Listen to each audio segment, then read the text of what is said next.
여러분 안녕하십니까? 계속해서 광주에서 전해드리겠습니다. 41년 전 5.18 광주와 무척 닮은 미얀마 민주화 운동을 지지하는 목소리가 광주에서 커지고 있습니다. 군부 쿠데타에 저항하는 제한 미얀마인들이 광주에 모여서 5월 정신을 본받아 민주주의를 이루겠다고 다짐했습니다. 보도에 양창희 기자입니다. 5.18의 현장 옛 전남도청 앞에 전통 의상을 차려입고 선 미얀마인들. 결연한 눈빛으로 미얀마 민주화 운동의 상징인 세 손가락을 치켜듭니다. 우리나라에서 활동하는 미얀마 단체의 대표들이 군부의 학살을 규탄하고 결의를 다지기 위해 모인 겁니다. 8개의 제한 미얀마 단체는 광주 정신을 모범으로 삼아 민주주의를 이루겠다고 다짐했습니다. 그리고 미얀마도 앞으로 한국처럼 이렇게 민주주의와 인권이 정착하는 그런 나라가 되도록 그거를 목표로 지향해서 미얀마 단체를 초청한 건 5.18 단체들과 광주시, 국제사회의 행동을 촉구하겠다고 약속했습니다. 유엔 기구 그리고 세계 인권 도시들이 미얀마 민주주의를 위해서 한 목소리를 내고 행동에 나서도록 저희가 적극 뒷받침하겠습니다. 전국의 교수 단체들도 광주에서 시국 선언을 하고 미얀마 문제의 해결을 촉구했습니다. 5월을 맞아 광주를 중심으로 미얀마 지지 목소리가 커지는 겁니다. 우리가 미얀마 민주화 운동을 위해서 국제사회의 지지를 얻고 또 이런 활동을 하기 위해서 미얀마 단체와 광주가 함께 노력한다는 것. 그러나 유혈 진압의 사망자가 800명을 넘기고 군부가 수뇌부의 정년 제한을 없애며 장기 집권을 계획하는 등 미얀마의 상황은 갈수록 나빠지고만 있습니다. KBS 뉴스 양창입니다. 5.18과 관련한 사자 명예훼손 혐의로 1심에서 유죄 선고를 받은 전두환 씨가 지난 10일에 이어 오늘 항소심 재판에도 출석하지 않을 것으로 보입니다. 광주지방법원 형사 1부는 당초 지난 10일로 잡았던 항소심 첫 공판 기일에 전시가 나오지 않아 재판을 진행할 수 없다고 판단하고 오늘 201호 대법정에서 재판을 다시 합니다. 그러나 전시 측은 항소심의 경우 피고인이 나오지 않아도 된다고 해석할 수 있는 규정이 있다며 이번에도 출석하지 않겠다는 입장입니다. 이에 따라 재판부는 오늘 재판에서 전 씨의 출석 의무 등을 가릴 것으로 보입니다. 밤사이 광주에서 8명, 전남에서 4명 등 12명의 코로나19 확진자가 더 나왔습니다. 이 가운데 11명이 자가 격리 중이거나 해외 입국으로 격리된 상태에서 확진 판정을 받았습니다. 광주 확진자 가운데 5명은 감염 경로가 확인되지 않은 기존 확진자의 연쇄 감염 사례로 자가 격리 해제 전 검사에서 확진 판정을 받았습니다. 또 서구 소재 카드사 콜센터 연관 확진자 1명과 기존 확진자 접촉자 1명이 자가 격리 중에 확진됐고 해외 유입 사례도 1명이 추가됐습니다. 전남에서는 확진자와 접촉해 자가 격리 중이던 여수 1명, 영암 1명이 확진 판정을 받았고 한평에서도 확진자 1명이 발생해 감염 경로를 조사 중입니다. 또 나주에서 해외 유입 사례 1명이 추가되었습니다. 순천과 여수 광양시가 오늘부터 사회적 거리두기 단계를 기존 2단계에서 개편된 1단계로 낮추고 식당과 카페, 실내 체육시설 등의 영업 제한을 해제합니다. 다만 5인 이상의 사적 모임은 여전히 금지하며 집단 감염이 일어난 나이트클럽은 집합 금지를 5가지 종류의 유흥시설 등은 밤 11시부터 새벽 5시까지 영업 제한을 유지합니다. 한편 전라남도는 다음 달 6일까지 2주 동안을 코로나19 특별 방역 기간으로 정하고 진단검사를 강화하며 광주시도 특별 방역 주간을 일주일 연장합니다. 농가에서 연중 가장 바쁜 시기가 바로 요즘이죠. 전남뿐만 아니라 전국적으로 일손 구하기가 쉽지 않은데요. 코로나19로 외국인 근로자들의 입국마저 중단되면서 농촌 인력 수급에 비상이 걸렸습니다. 네트워크 소식 대구방송총국 안상혁 기자가 취재했습니다. 13,000제곱미터 규모의 사과 재배 농가. 열매를 솎아내는 적과 작업이 한창입니다. 하루 평균 10명의 일손이 필요하지만 인력을 구하지 못해 노부부가 휴일도 없이 매달리고 있습니다. 시골에서 참 인력 구하기가 하늘의 별따기예요. 새벽부터 끔끔할 때까지 안 보일 때까지 막 오로지 매달리는 수밖에 없어요. 인기 품종인 샤인머스켓을 수확하는 농가도 사정은 비슷합니다.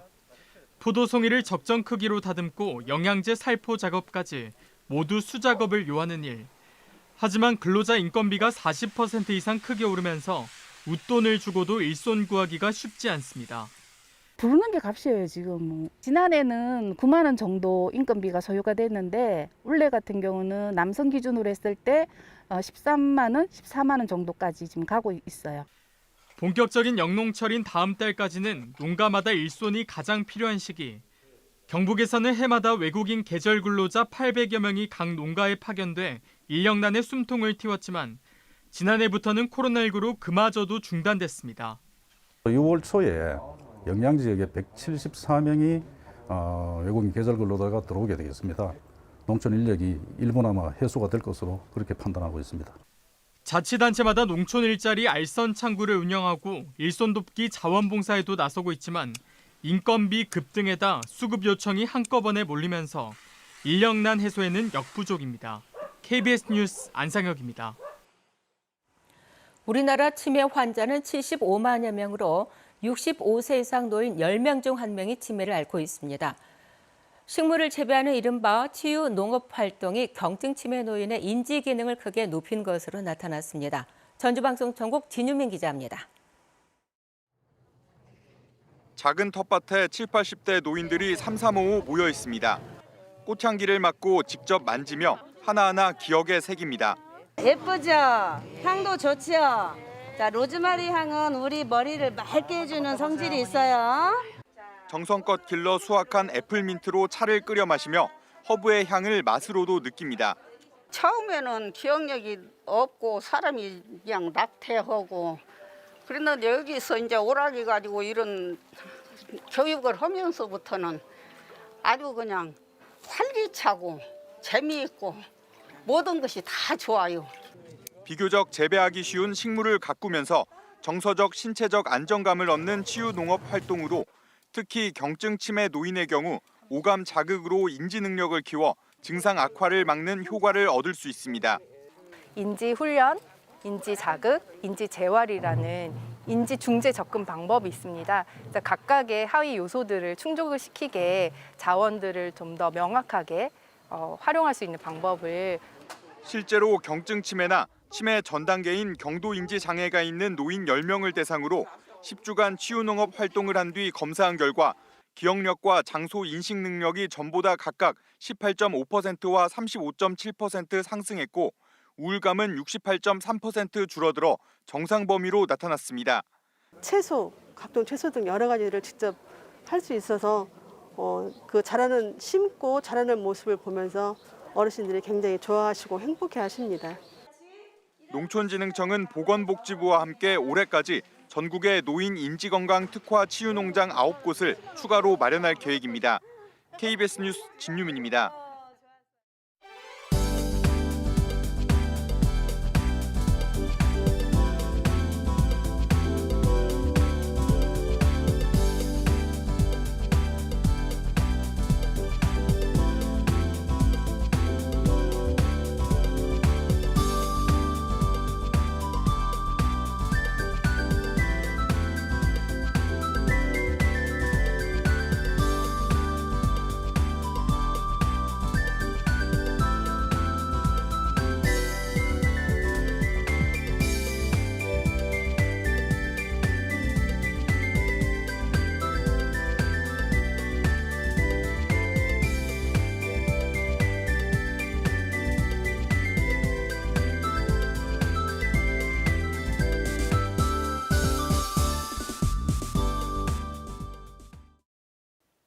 이번 주는 글피까지 비가 오락가락하겠습니다. 우선 오늘 새벽 사이 내리던 비는 현재는 대부분 그쳤는데요.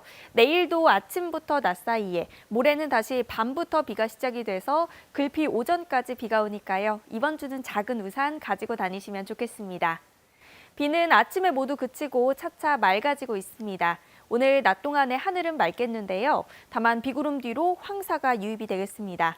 광주 전남 지역은 밤에 일시적으로 미세먼지 농도 매우 나쁨 단계까지 치솟겠고요. 내일까지도 공기가 탁하겠습니다. 오늘 아침 기온은 어제보다 다소 높게 시작하고 있습니다. 낮 최고 기온은 어제보다 2에서 4도가량 낮겠지만 25도 안팎으로 예년 이맘때와 비슷하겠습니다. 여수의 낮 최고 기온 24도, 순천과 광양 28도로 동부 지역은 대부분 평년 기온보다 높아 덥겠습니다. 목포의 낮 기온 22도, 강진과 영암 25도, 완도 26도까지 오르겠습니다. 신안을 비롯한 그 외 도서 지역은 21도에 머물겠습니다. 바다의 물결은 전해상에서 최고 1.5m로 비교적 잔잔하겠습니다. 비는 글피까지 내렸다 그쳤다를 반복하겠고요. 주말에는 다시 맑아지겠습니다. 날씨였습니다. 광주 지역 건설사의 지역 건설공사 수주 비율이 타 시도에 비해서 낮은 것으로 나타났습니다. 국토교통부가 발표한 지역별 건설공사 수주 현황 자료를 보면 지난해 광주 건설공사 2,600여 건 가운데 광주건설사가 수주한 건수는 61%로 17개 시도 가운데 15위에 머물렀습니다.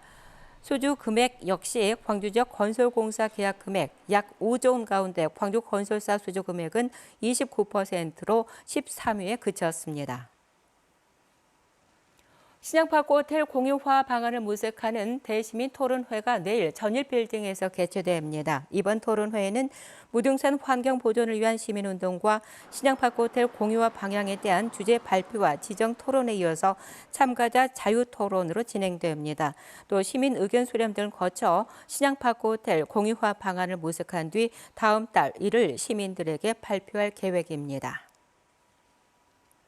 전라남도가 과학기술정보통신부가 주최하고 정보통신산업진흥원이 주관한 2021 디지털 혁신기술 박람회 개최 지원사업 공모에 최종 선정됐습니다.